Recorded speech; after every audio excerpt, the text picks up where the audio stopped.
chaque le 21 mars, le monde célèbre la journée mondiale de la trisomie 21. Raison pour laquelle, aujourd'hui, le 21 mars, nous avons décidé de pouvoir vous parler de la trisomie 21, afin que vous sachiez c'est quoi la trisomie 21, pourquoi cette maladie est appelée trisomie 21, quels sont les différents types de trisomie 21, comment cette maladie se manifeste-t-elle, comment est-ce qu'on peut les dépister, les diagnostiquer avant la naissance de l'enfant et comment les prévenir. Tout ça, c'est ce que nous allons voir dans cette vidéo juste après les jingles.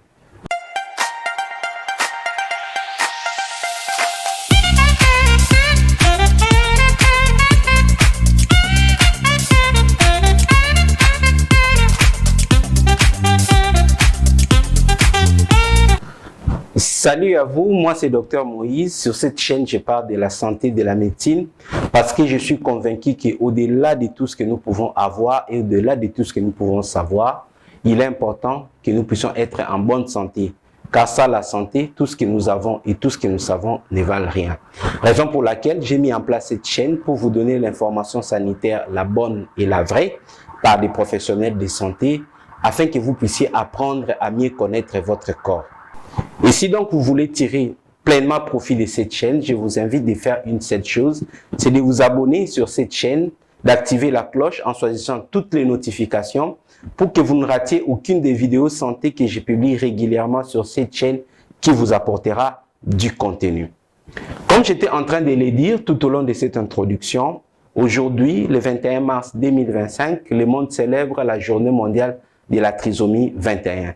Raison pour laquelle nous avons décidé de pouvoir parler de cette maladie pour que vous puissiez la découvrir, comment elle se traduit, comment elle se manifeste et toutes les autres informations en rapport avec cette maladie que nous appelons la trisomie 21. La trisomie 21, également appelée syndrome de Down, est une maladie génétique, chromosomique, où la personne se retrouve avec un nombre élevé de chromosomes, notamment les chromosomes 21. Vous devez savoir que chez l'être humain, au total, nous avons 46 chromosomes. Dans les 46 chromosomes, nous avons 23 chromosomes qui proviennent de notre mère et 23 autres chromosomes qui proviennent de notre père. Lors de la fécondation, de la fusion des gamètes mâles et femelles au niveau des trompes de notre maman, le spermatozoïde qui est une cellule germinale avec 23 chromosomes va fusionner avec l'ovule qui est également une cellule germinale provenant de notre maman. Les deux cellules vont fusionner pour créer l'être vivant que nous sommes, que vous êtes. Et par conséquent, étant donné que le spermatozoïde a 23 chromosomes, l'ovule a 23 chromosomes. Les deux, lorsqu'ils vont se fusionner, ils vont créer un être vivant avec 46 chromosomes. Mais dans la trisomie 21, il arrive que la personne qui souffre de cette maladie puisse avoir 3 chromosomes numéro 21. Raison pour laquelle on appelle cette maladie trisomie 21, parce que les chromosomes sont numérotés au numéro 1 jusqu'au numéro 46. Donc, les 21e chromosomes, il arrive que la personne, au lieu d'avoir 2 chromosomes numéro 21, dont l'un provenant de notre père et l'autre provenant de notre mère, la personne va se retrouver avec une cellule germinale qui va généralement apporter 2 chromosomes 21 et par conséquent, la personne va se retrouver avec 3 chromosomes numéro 21 et au total, il aura 47 chromosomes au lieu de 46 chromosomes dans la plupart des cas.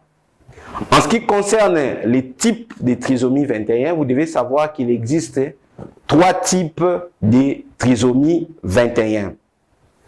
Le premier type de trisomie 21, c'est trisomie libre ou trisomie homogène. Cette trisomie représente 95% des cas de trisomie. Et puis, nous avons la trisomie par translocation. Cette trisomie représente 4% des trisomies et la trisomie mosaïque qui représente 1% des trisomies. Maintenant, la trisomie homogène et ou également appelée trisomie libre, cette trisomie résulte d'une non-disjonction des formations des gamètes. Donc, l'individu va se retrouver avec 47 chromosomes au lieu des 46 chromosomes, donc avec un chromosome de plus sur le chromosome 21. Par contre, dans la trisomie par translocation, on va se retrouver avec une partie du chromosome 21 ou la totalité du chromosome 21 qui va aller en quelque sorte se greffer dans le chromosome numéro 14. Et donc cette situation, on l'appelle une translocation. Et dernier type de trisomie, trisomie mosaïque, c'est une seule partie des cellules peut avoir 46 chromosomes et vous allez vous retrouver avec d'autres cellules qui vont avoir 47 chromosomes, donc qui vont avoir des chromosomes supplémentaires. Donc ça va faire une mosaïque. Certaines cellules ont 46 chromosomes et d'autres cellules ont 47 chromosomes. Et donc ça représente environ 1% des types de trisomie. Alors que dans les 95% des trisomies, la personne va se retrouver sur toutes ces cellules avec 47 chromosomes au lieu d'avoir 46 chromosomes. Alors, comment diagnostiquer la trisomie 21? La trisomie 21 peut faire l'objet des diagnostics et des dépistages prénatals. Ça veut dire, pendant que la personne est enceinte, on peut réaliser certains examens afin de diagnostiquer la maladie. C'est-à-dire savoir si l'enfant qui est dans les ventres a la trisomie ou non. Comment? Notamment par des tests sanguins et par une échographie au premier trimestre. On peut faire une échographie à la recherche des malformations, notamment une clarté nucale peut être le signe de la présence d'une trisomie 21. On peut également faire d'autres analyses, notamment l'amniosynthèse, qui est l'analyse des liquides amniotiques. Les liquides amniotiques, c'est les liquides dans lesquels baigne l'enfant à l'intérieur du ventre de sa maman, si on peut le dire de cette manière-là. En dehors de ça, on peut également faire les dosages, les tests de certains marqueurs.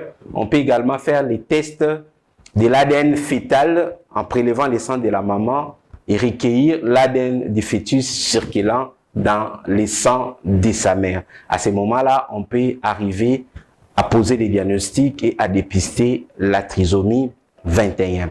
Raison pour laquelle il est recommandé, lorsque une femme est enceinte, de pouvoir commencer sa consultation prénatale le plus tôt possible afin de pouvoir bénéficier, si besoin y est, de certains examens pour poser un diagnostic beaucoup plus précoce des problèmes de santé ou des malformations qui peut connaître un enfant qui se trouve dans son ventre. Raison pour laquelle nous faisons ces vidéos et nous poussons aux gens de pouvoir les faire. Par conséquent, si vous êtes à Pointe-Noire, nous avons un cabinet médical à Pointe-Noire, le cabinet médical Excellencia, où nous avons un service de consultation prénatale et suivi des grossesses, où il y a des sages-femmes et des médecins qui pourront suivre correctement vos grossesses et poser des diagnostics et mettre en place un traitement approprié et une prise en charge de qualité.